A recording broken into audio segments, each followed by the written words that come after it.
Hello. Today we're going to have a quick look at some basic functionality of Beat Detective. Beat Detective is a tool in Pro Tools that allows you to do a number of things like cut up drums and make them play in time and all sorts of things. But today we're going to have a look at something called the MIDI groove functionality. Although Beat Detective comes up as a window, it is actually an event. So we won't find it under Windows, we'll find it under Event. Down here, Beat Detective, and the key command is Command Numpad 8. So you can see, it has this ring around it. It means that it's the numpad. So we can either do this, or we can do Numpad 8 to open and close Beat Detective. In Beat Detective, you have three sections. And the first one is the actual operation and what you're working on. In this case, we're working on audio, but you can also do this on MIDI. So we have got audio here, we got bar beat, marker generation, yada, yada, yada. And what we're going to look at today is groove template extraction, which is this bit here. Okay, so let's start by just having a quick listen to what it is that we've got and what we're trying to do. So I've got a drum loop here by a fairly famous band.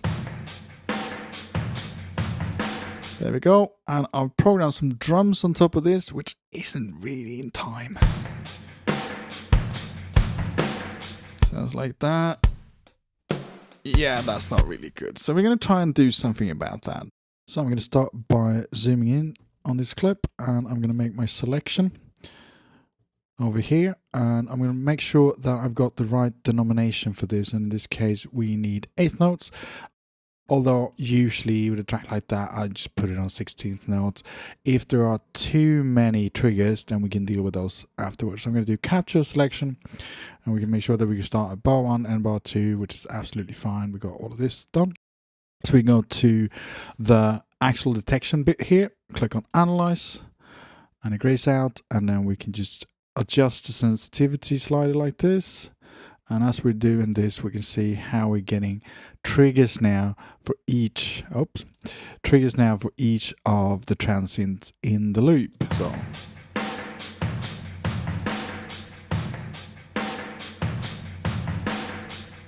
And that looks absolutely perfect. However, if I'd get too many triggers, or if I get a trigger that I want to keep but I have to reduce my sensitivity, what I can do is make sure that I've got the grab tool and I can promote a trigger.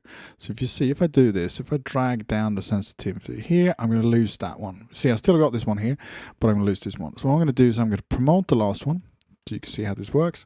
Drag this up, I'm going to command click. And now I've promoted this trigger here. So now I can drag down the resolution, and I can drag it down to almost 0. And you see, I still have this trigger here. Okay, so at this point now, just drag it up.